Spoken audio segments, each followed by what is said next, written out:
you're fucked. Every man understands you shouldn't be complaining about things you cannot change. You have to play the cards you're dealt. To be born a certain height and then to sit there and go, what do I do? I'll tell you what you do. You become the best version of yourself, just like everyone else does. Nothing about the height is in and of itself enough value for me to be a valuable man. As a man, you build your value.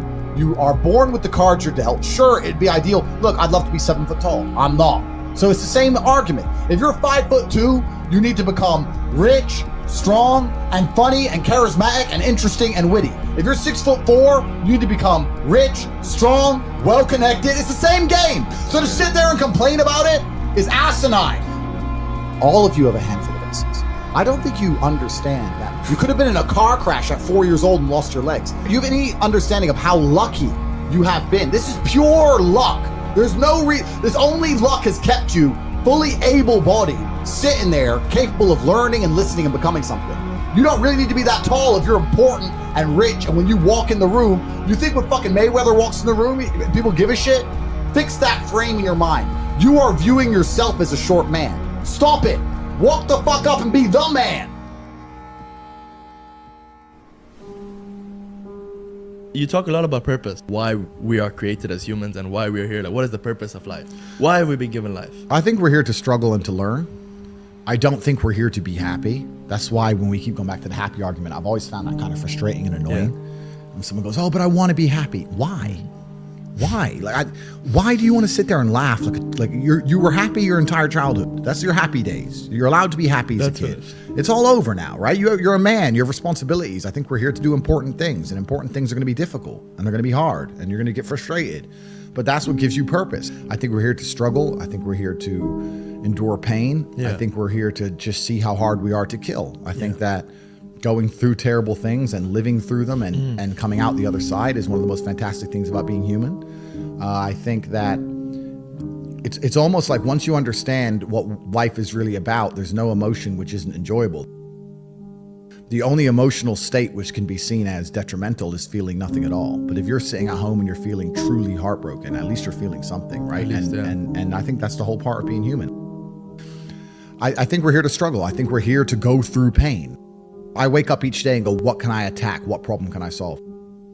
And look at history. Why did Genghis Khan wake up and want to conquer the whole world? Why did Napoleon conquer the world? Why did Alexander the Great conquer the world? You just wake up and just say, give me this, give me that. I want all of it. Yeah. There's an army there. They're really big. We're better. It's intrinsic. You need to go and conquer. That's the purpose of life. Do you believe that God created us? So why did God create us to struggle? Because if you don't struggle, you don't learn. God created us to learn and understand ourselves and understand other people and understand the world. And what did I say earlier? I said that you don't learn a lesson without pain. So you have to struggle to learn anything.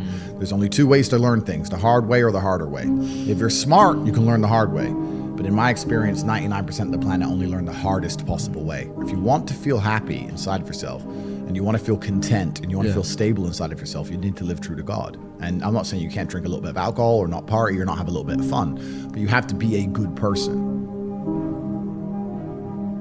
I don't believe in the societal paradigms in which they have tried to construct this idea of happiness. I don't believe or subscribe to the way that happy and sad is currently understood by the masses of the population. I think if you are anything less than absolutely distraught, you are happy. You're a version of happy.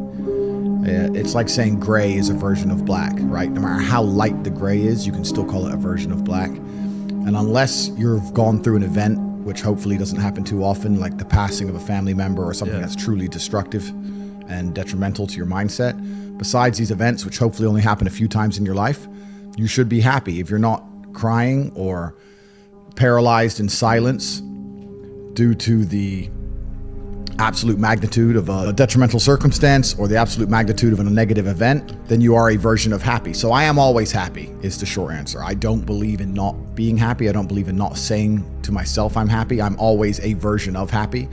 And this idea of chasing happiness and always being concerned and preoccupied with how happy you are is actually the biggest mistake that a lot of people make, I think, in the world today.